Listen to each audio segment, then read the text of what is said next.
600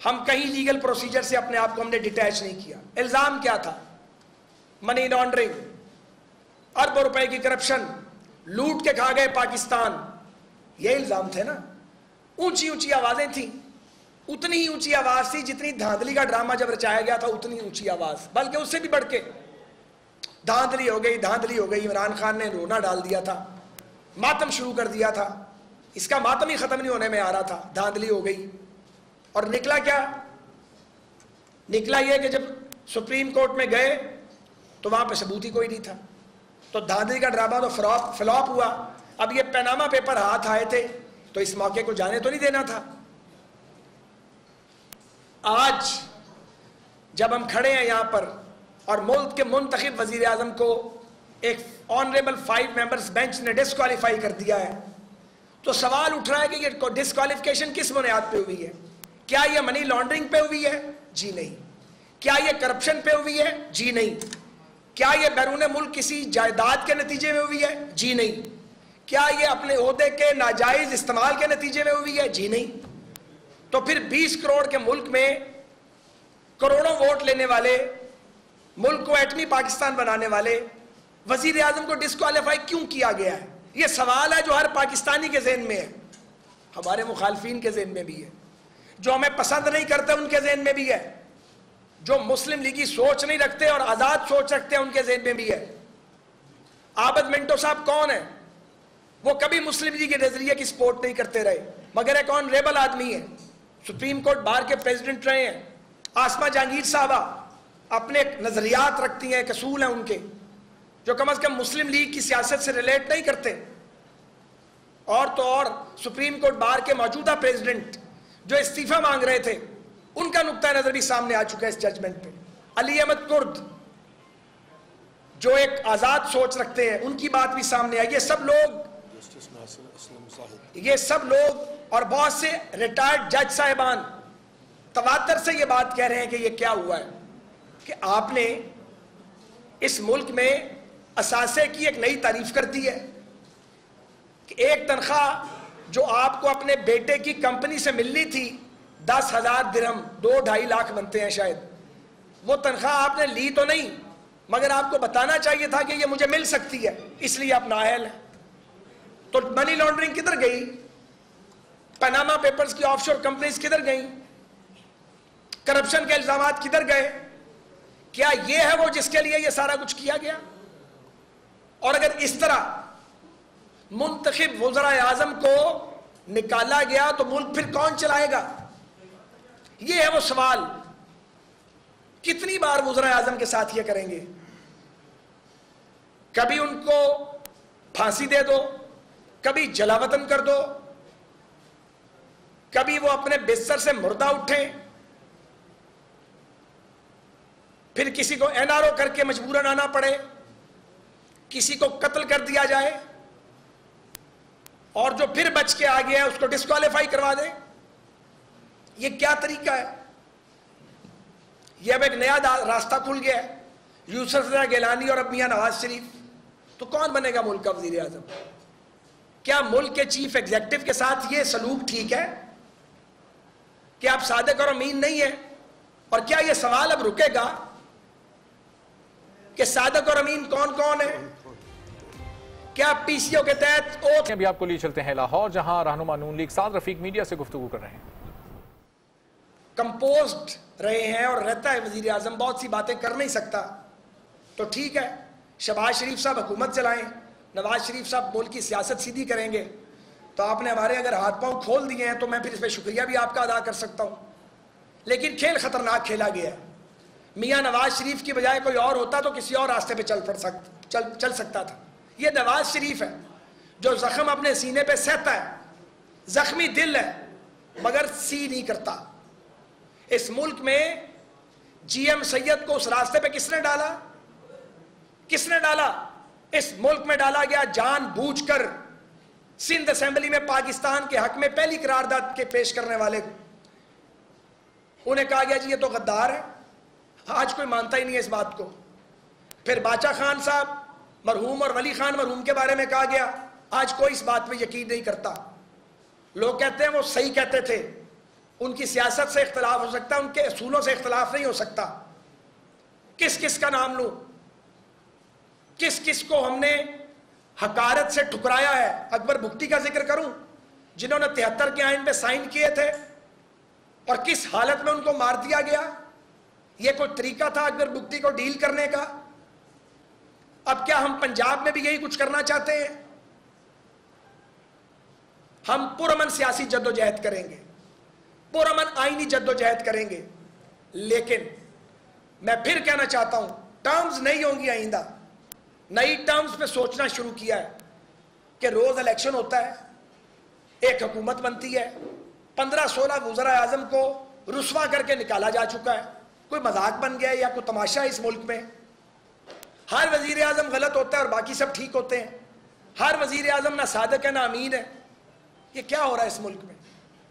اس کو ہمیں روکنا ہوگا. اس کے لیے نفرت کا سہارا نہیں لینا، اس کے لیے بدلے کا سہارا نہیں لینا، اس کے لیے انتقام نہیں لینا، بلکہ جو ساتھ نہیں ہے ان کو ساتھ لانا ہے، ان کے ساتھ بھی مکالمہ کرنا ہے. وقت آنے پہ پی ٹی آئی کے ساتھ بھی مکالمہ کریں گے، بالکل کریں گے، کیونکہ وہ مکالمے والا ٹائم آنے والا ہے جب گفتگو ہوگی اور انہیں سمجھ آئے گا کہ وہ غلط راستے پر تھے، استعمال ہوئے یا استعمال کیے گئے، یہ بھی وقت بتائے گا. کچھ مجھے اور بھی گزارش کرنی ہے. بلاول صاحب نے ایک پریس کانفرنس کی ہے میاں صاحب کی ڈسکوالیفیکیشن کے اعلان کے بعد، اور عمران خان صاحب نے کی. جو خان صاحب نے کی اس پہ کوئی تبصرہ نہیں ہے، ان سے تو یہی توقع تھی. کچھ عرصے بعد جب ان کی پریس کانفرنس کی ٹون بدلے گی اور وہ اپنے ان الفاظ کو خود ہی نہیں مانیں گے، پھر ان پر بات اس وقت کریں گے. مگر بلاول میاں آپ بچوں والے کام نہ کریں. آپ ٹھیک ہے چھوٹی عمر کے ہیں، مگر آپ کی پارٹی تو چھوٹی نہیں ہے، اس کی عمر زیادہ ہے. جو آپ نے کہا ہے کہ آصف زرداری صاحب اس کو انڈورس کرتے ہیں، ان سے بیان دلواؤ. میاں رضا ربانی سے اس کے حق میں بیان دلوا کے دکھاؤ، یا یوسف رضا گیلانی صاحب سے کہو کہ آپ کے حق میں بات کر کے تو انڈورس کریں، اس ڈسکوالیفیکیشن کی سپورٹ کریں، پھر مانیں گے. یہ جن کی زبان آپ بلاول میاں بول رہے ہیں، یہ آپ کو وہاں سے بھی آگے چھوڑ آئیں گے جہاں پیپلز پارٹی چلی گئی ہے. یہ جو بدلہ اور انتقام ہے کہ اب موقع آیا شاٹ لگا دو، یہ پالیٹکس نہیں ہے. یہ غلطیاں سب نے کی ہیں، غلطیوں سے آگے بڑھ جائیں. اور مساک جمہوریت جو آپ کی والدہ محترمہ نے کیا تھا، جنہیں ہم شہید مانتے ہیں، اس کو آپ پڑھیں پہلے ایک بار. اور جو ارد گرد کے آپ کے لوگ اکٹھے ہیں ایڈوائزر، وہ آپ کو رانگ ٹریک پہ لے کے جا رہے ہیں. آپ غیر ذمہ داری کی باتیں نہ کریں. آپ کی تو اپنی پارٹی کو کئی بار ہاتھ لگے ہوئے ہیں.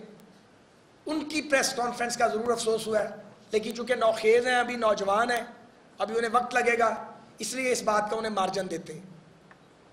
شاہد خاقان عباسی صاحب کو مسلم لیگ نون نے عبوری وزیر اعظم کے لیے نامزد کیا ہے.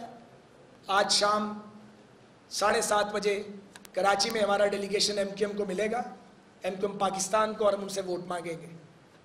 ہم نے اے این پی کی قیادت سے بھی ووٹ مانگا ہے اور ہم نے آفتاب خان شیرپاؤ صاحب سے بھی ووٹ مانگا ہے. اپوزیشن کی پارٹی سے ہم ووٹ مانگیں گے.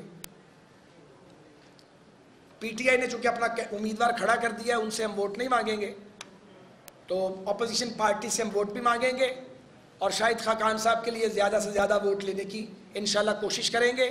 لیکن میں پھر کہہ دوں،